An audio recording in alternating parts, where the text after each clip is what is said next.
Hello everyone. Thank you so much for joining us today. My name is Natalie Guest and I am the Director of eMERGE Experience here. And I realize that we have a large group attending this webinar, and I want to point out that it is a good balanced mix of our current eMERGE users as well as our future eMERGE users. So not only will I be covering tips and best practices for email deliverability, but also I'm going to touch on how eMERGE supports these best practices for our current eMERGE users. So on today's agenda, what we'll be covering is what exactly is email deliverability, how email deliverability affects the emails you send. We'll be covering some tips to ensure that your emails are delivered, as well as what eMERGE does to make it easy and how we make it easy for you to ensure your email deliverability. So what exactly is email deliverability? It's the ability to get an email into the intended recipient's inbox. So I believe that we can all agree if your emails aren't reaching your audience, you're not getting the results that you would like. So what affects that deliverability? These are some terms we're going to go over that you should know. So first, we're going to look at what can affect your deliverability when it comes to email newsletters, updates, and announcements. First, let's talk about that dirty word spam. So no one likes spam, and the last thing you want to do is to be flagged as a spammer. So how do you avoid it? First and foremost, you want to make sure that you are compliant with the CAN-SPAM Act.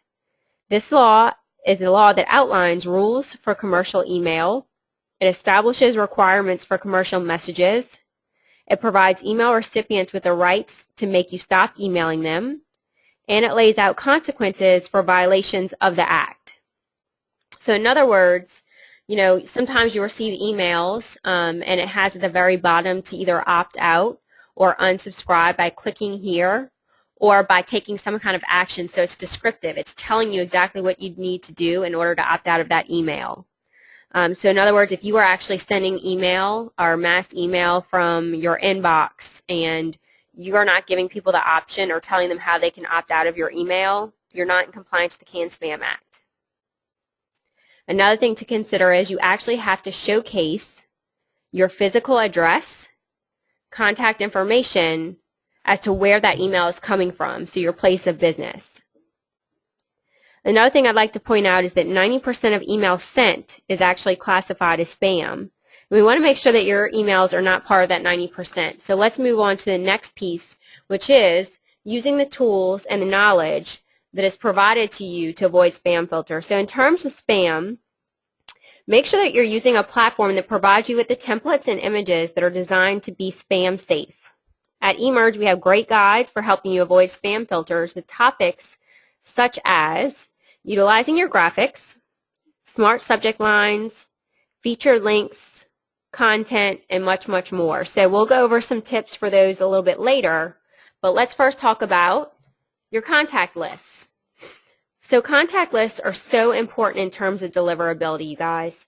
List maintenance. Make sure that your contact list is clean, your contacts are up to date, and the emails are expected from you. By utilizing Optins, email sign-up forms, surveys, promotions, and other methods to collect emails, you'll ensure that your contacts expect your email. You also want to make sure that you delete bounced email addresses and update or remove addresses that are no longer good or valid. Avoid third-party lists. It's better to send only to contacts who have actually opted in to receive your emails. Please don't buy lists or use contacts that have not chosen to receive emails from you. By avoiding these types of lists, you'll also avoid being thrown into spam folders. They also have what's called spam traps. So if you buy or purchase third-party lists, some of those email addresses are actually set up to be spam traps that would actually get you in trouble. So you definitely want to avoid those by all costs. Maintain your contact lists. So here's the basic rule, right? Only send emails to the contacts who have actually opted in. You also want to make sure that you're only sending those contact emails with content related to the list they opted in for. So it's one of the best ways you can keep your contacts from marking your message as spam or getting them to actually opt out. So let's talk about opt-ins. I'm not sure if everyone is familiar with what that term means, but we're going to discuss single opt-in as well as double opt-in. So a single opt-in. So this is if an email marketer only uses one single opt-in source, which usually involves taking a user from their form of entry and then immediately adding that person to a live email list. An example of this would be by importing a contact list from elsewhere. It could have been maybe you were exporting people from your Gmail or your Yahoo or your Outlook or whatever business email address you're currently using or provider that you're currently using. So by taking those contacts, exporting them directly from one of those areas and then directly importing them into a system, that is a single opt-in. A double opt-in is if an email marketer uses a double opt-in method in order for a user to be added to an email list. So let's say they sign up for your email through a form, and then they're going to receive an email with a confirmation link. Once the user clicks that confirmation link, then they're added to the outgoing communication. So there was two forms there for them to opt in. They had to physically fill out the form and hit submit, and then they had to physically click on that confirmation link, which confirms that they actually signed up for that list. So again, single opt-in versus double opt-in. Double opt-ins, you're really going to make sure that you're getting the highest quality of users engaged with your communication and your content and making sure that they're really interested in receiving that information. You're going to have a much lower unsubscribe rate, and you're definitely going to avoid those spam filters. So again, how do you get people to opt in or to double opt-in? So making sure that you provide the email registration forms in as many areas as possible for consumers to opt in through, such as your blog, your website, your Facebook page, any place that you have a landing page online which allows a user to actually sign up to receive your email newsletters is going to be the best way to go about it.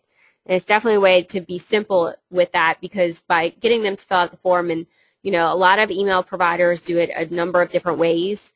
With eMerge, we always do a double opt-in whenever they fill out a form. So in terms of them signing up to our current eMerge users, in terms of them signing up for your email through your blog or your website or your Facebook page, for instance, they're automatically going to receive that confirmation email to double opt-in. So it's ensuring that your users are getting that double opt-in process and making sure that they're certain they're going to receive information from you. Email bounces. So this tends to be confusing for a lot of people, so let's help you simplify it a bit. So there's two different terms. There's the soft bounce and the hard bounce. Soft bounce first. So this comes from problems such as a full inbox or unavailable server. So in other words, it's a good email address. There's just some temporary problems reaching it. A hard bounce is when it's either, non-existent, it's invalid, or it's a blocked email address. So some email addresses that result in a hard bounce can negatively impact deliverability and should be removed from your email list immediately.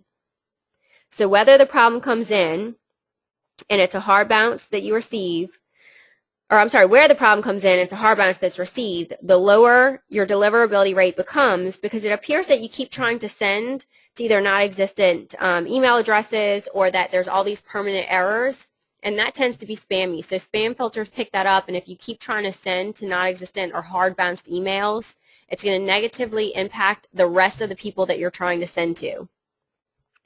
Soft bounces aren't too serious, but if a contact soft bounces several times, especially several times in a row, it can have the same effect as a hard bounce. So what's a good solution? In terms of tracking and handling your bounces, you want to make sure that you delete or update contacts that are no longer good or result in a hard bounce. For our eMerge users, don't fret. We track all your bounces and your bounce rates. Hard bounces are automatically deleted from your contact list immediately, and then they will not negatively impact your efforts. In terms of soft bounces, what we do is we track those as well, and after 3 consecutive soft bounces in a row on one single contact, they're treated as a hard bounce. They're deleted to ensure your contact lists are current and valid. We also provide reports to you to show you who has bounced from your email list and whether they were a hard or a soft bounce. So it really helps you determine if you need to follow up that person and make sure that you have the correct email address, making sure that their server that they're using is in compliant, making sure that their email boxes are cleaned out or that they're actually looking at that email service provider. So maybe they have multiple email addresses. Maybe you want to try and get another one from them.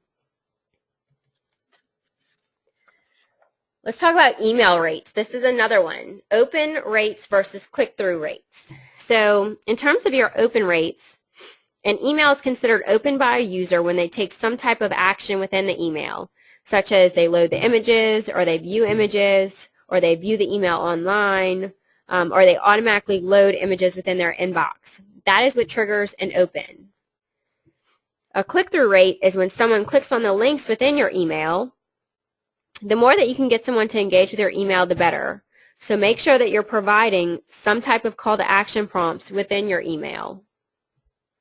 So I just want to touch on this for a second further. So in terms of your open rate, on average, a good open rate is between 14 and 16%.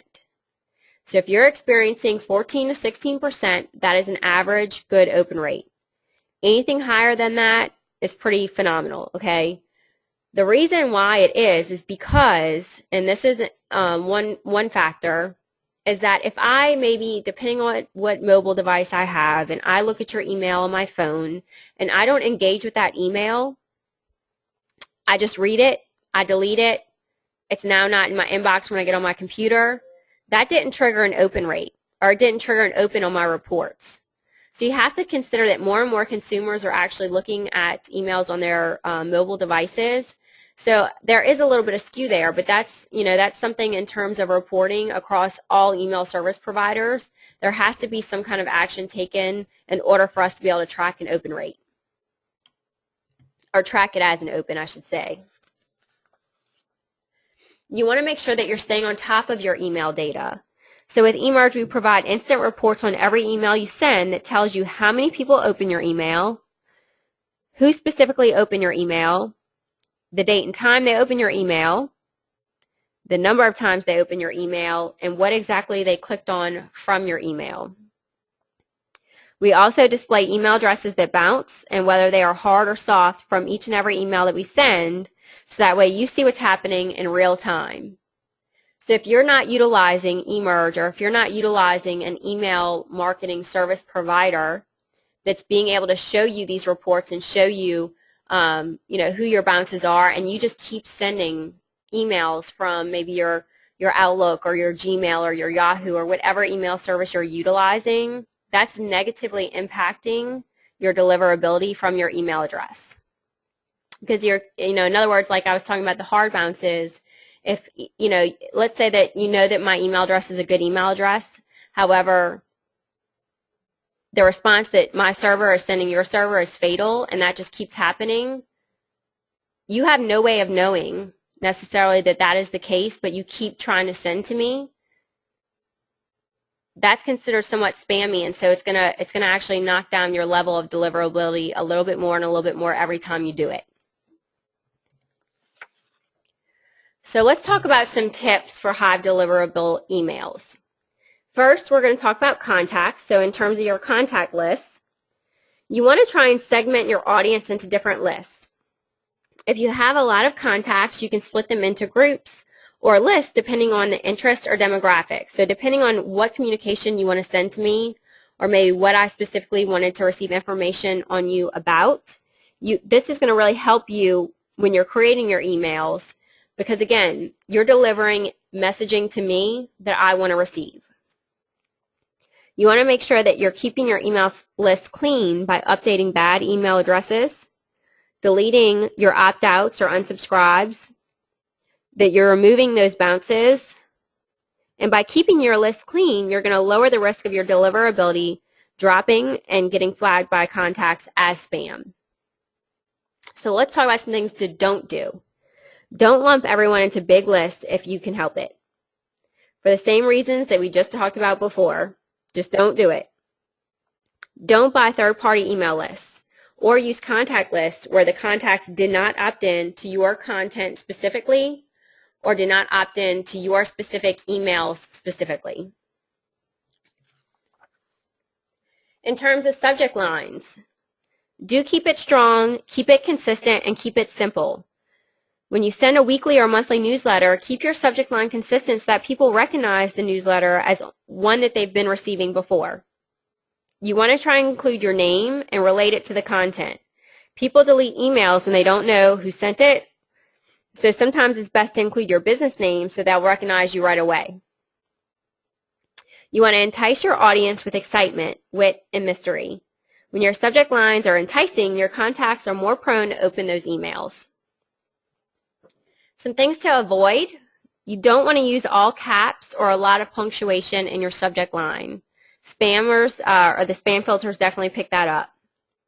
You don't want to use words such as free, cash bonus, call now.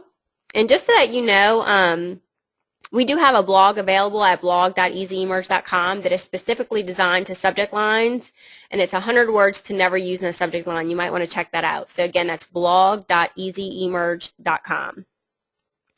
You also don't want to use startling words such as urgent, emergency, or last chance. These are all things that spam filters look for again, and if for some reason the spam filters don't flag an email with a subject line with these types of terms in them, most likely the contact will. So the contact will most likely mark you as spam if they see that coming through their inbox. Next is going to be some tips for email templates. So you do want to include your visual brand. So again, whether that's your logo or your color scheme or graphics. This will help your contacts to recognize you as well as make your newsletters look a bit more professional. You want to break up your email into clearly defined sections. If everything is all jumbled together and messy, it'll get thrown out. Another tip I want to let you know is that, you need to keep it minimal. Try and focus on 2 different pieces or maybe the max 3 different pieces of content to focus on. If you try and put 5 to 6 different things in an email, it's overwhelming and most people are just going to opt out of it or not read it. Use responsive templates so they look good on mobile devices. Stats say that 42% of email is now opened on a mobile device. So that's a lot. So think about that in terms of what I was talking about before. If I'm looking at my email on my phone and I don't engage with it, but I still read it, it doesn't necessarily mean that it's going to trigger as an open in your reports. So this stat right here is saying that 42% of email is now open on mobile device. That's a very large number. So you can see how that could directly relate and affect your email reporting for those of you who are actually utilizing email reports. Let's talk about some don'ts. So don't use distracting backgrounds. So it takes attention away from your content. Again, the more distracting and jumbled, the faster it gets thrown out. Make your template too wide. So think about that. Some email providers will allow you to make your email anywhere from 700 to 900 pixels wide. I know that might be a little bit over some people's head, but in terms of with eMerge, the max width is actually 675. Anything larger than that, it's going to cause people to have to scroll from side to side horizontally. And most readers aren't going to take the time to do that. It's very frustrating. They're used to scrolling up and down, not side to side. So to them, they might look at it and say, oh, this email's broken, or they don't want to take the time to have to scroll from side to side. So they're just going to delete your email. Or worst case, they're going to mark you as spam so they don't receive the email anymore versus opting out, which can tend to be a little bit frustrating. Now let's talk about your content. So for deliverability, you do want to send content that your audience is anticipating. If you tell your contacts that your email is going to be twice a month, then you need to send it twice a month. It is okay to send more frequent updates, but don't bombard your list with too many emails. You want to make sure that your content is engaging and interesting. You don't just talk about yourself. Don't include content that is going to be self-indulging. You want to make sure that you're including content that will add value to your readers. Things such as lifestyle content, tips surrounding your industry, promotions, coupons, etc. You want to give your readers the chance to explore other channels and respond to call to actions. So you want to make sure those are clear. Don't trick them into going to links that they aren't expecting. So again, you're going to want to make sure you're driving them to read more or to your social channels. So providing them, again, just other areas to explore. Don't send an email full of requests and you don't want to be demanding.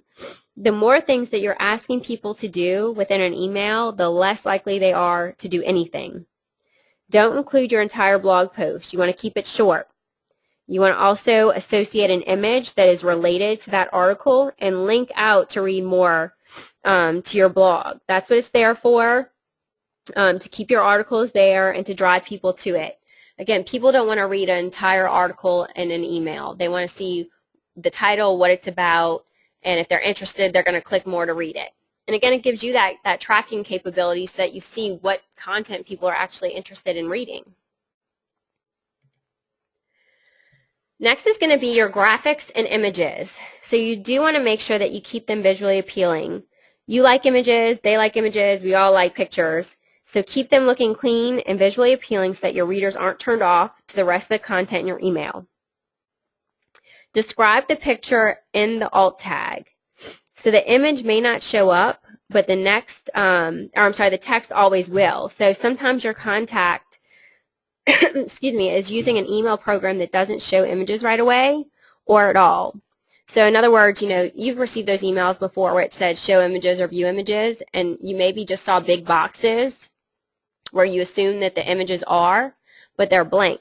So by utilizing the alt tag, it actually gives you the option to put a little description of what that image is so that people will know. So if you put a picture of a mountain in the alt tag, you might want to put mountain of, with a description. Again, keep it short and sweet, but at least people understand what it is, and they're more apt to download or show images because they know what it is that you're trying to show them.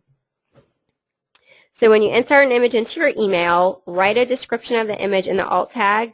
This is going to let them know exactly what that image is. Plus, it'll also help with the SEO of the online version of your email. You don't want to use the GIF files that flash or images that move. By using intense images, that will automatically distract readers from your content. So you want to use images that complement, not distract.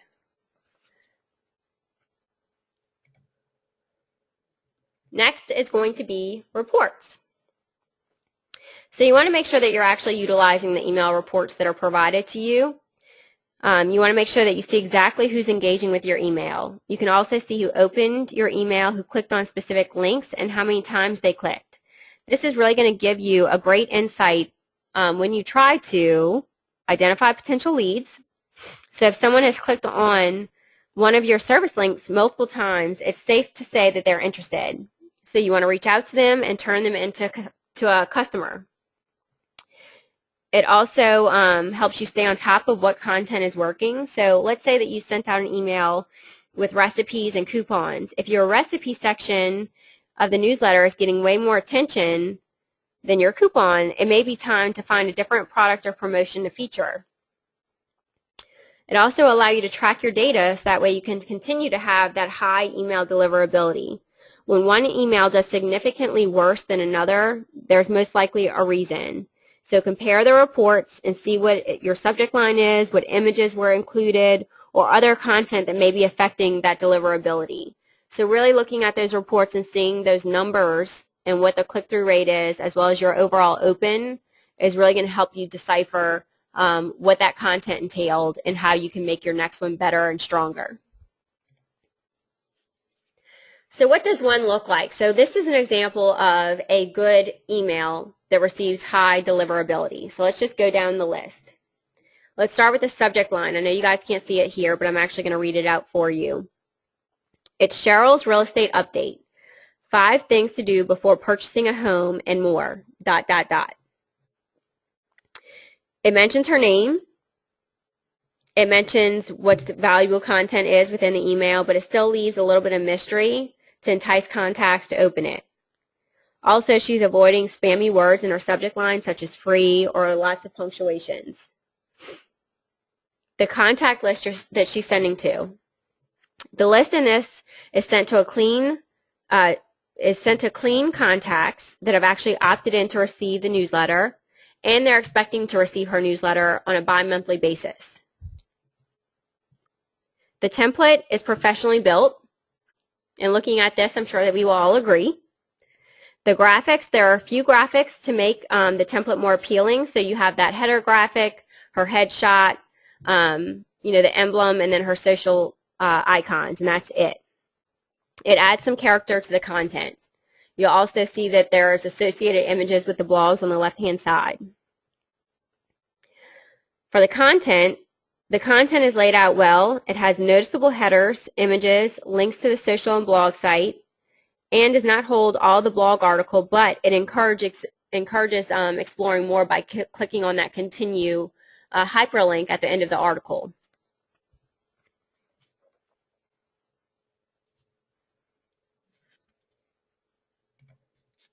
So is anybody feeling a little bit overwhelmed at this point? Maybe a little bit? Well, don't be. eMERGE is here to help. We have a plethora of resources at your fingertips to help you get through not only your email deliverability, but all different sorts of mechanisms to creating your email, to creating blogs, to creating subject lines, to images, to email layout. We're definitely here to help you be successful. Some other things that we can also help you do is really doing most of the work for you in terms of our professionally designed templates are created to actually avoid spam filters, and they're more appealing for the readers. We're also very simple to work with, so that way you can substitute, add, or take away any part or parts that you need to. Our email contact forms ensure qualified sign-ups. So with the double opt-in, you won't suffer from unsubscribes, and your contacts are sure not to forget that they actually signed up in the first place. eMERGE manages your bounced email addresses so that your deliverability will not be hurt by repeated bounces. We want to reach the maximum amount of contacts every single time on your behalf. You also have the email reports that will show you who's engaging with you and what they're engaging with in your email, so that way you can reach out to potential leads in a timely manner, and then also focus on content that's successful and measure your results. So at this point in time, I'd like to open it up for any questions. Does anyone have any questions in terms of email deliverability? I'm more than happy to do that this time. There's actually a question section that you can actually type in your questions at this moment.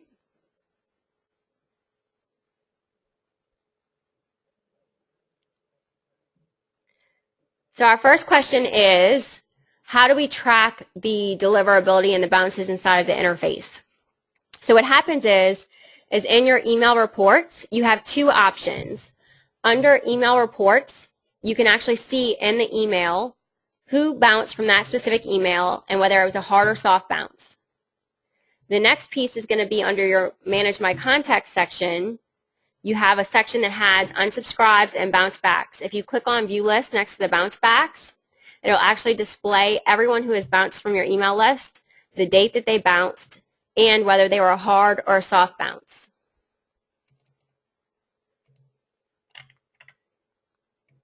I see some more questions coming in here.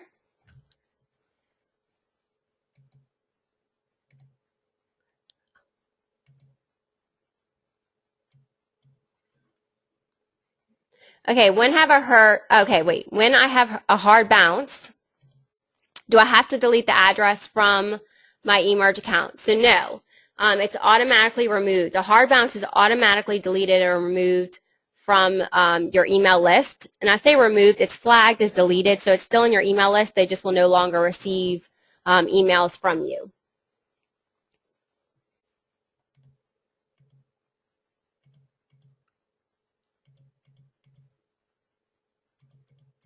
The next question is, when creating an email, can we use a template from emailstationery.com? And is it compatible? Well, with our email, you actually have an HTML section. So if Email Stationery provides you either a JPEG, or you can access the HTML of that, you can actually drop that into our interface. So that's something that we can actually take a look at further if you want to contact your customer experience team. We're more than happy to answer that question and look into it a little bit further. You can also email support@easyemerge.com. The next question is, what is the best time to send out an email? That's a great question. We get that a lot. We find that the best day and time to actually send out email is on Wednesdays in the morning. But what you really need to do is you really need to look at your email reports, because everyone's going to be different. Everyone is targeting different audiences. So you really need to take a look and maybe test some different days and times and see what gives you the highest open rates and the highest deliverability. The next question is they missed some of the webinar. We are recording this webinar, and it will actually be sent to you in an email. So you will absolutely be able to access that. The next question is, how often does eMerge change or update its content? We are constantly pulling in, and let me just make a note here. We have a couple of different programs available for our Total Market Dominator accounts. We have thousands of articles. We update hundreds of them every single month. So we're pulling in new articles all the time.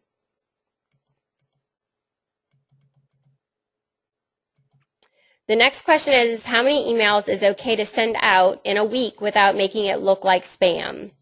That's another great question. I really think it depends on your industry and your audience. I would not send out more than a once a week email, regardless of what industry that you are in, if you're sending to the same exact email list. And that's something you might want to check, and maybe you can survey your clients and see how often they actually want to receive content or information or notices from you. But my recommendation would be not to send more than one time a week. Any other questions? I know that we have some other ones coming through. What I'll do at this point is any questions that come through, we store those, and I can actually answer that for you in an email.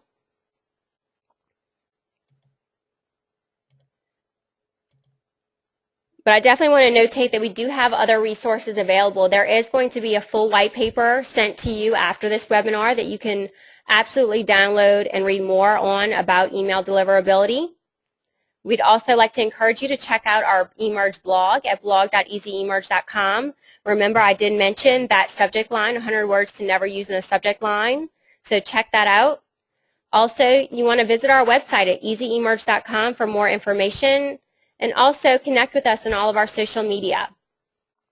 We want to thank you for attending this webinar, and if you are not an eMerge user yet, we know you want to speak to an interactive marketing specialist. So go ahead and give us a call. Our number is listed below, as well as our email, getstarted@easyemerge.com. And again, my name is Natalie Guest. If anybody has any support questions or any questions about this webinar, please feel free to email me at webinars@easyemerge.com. Thank you so much for attending.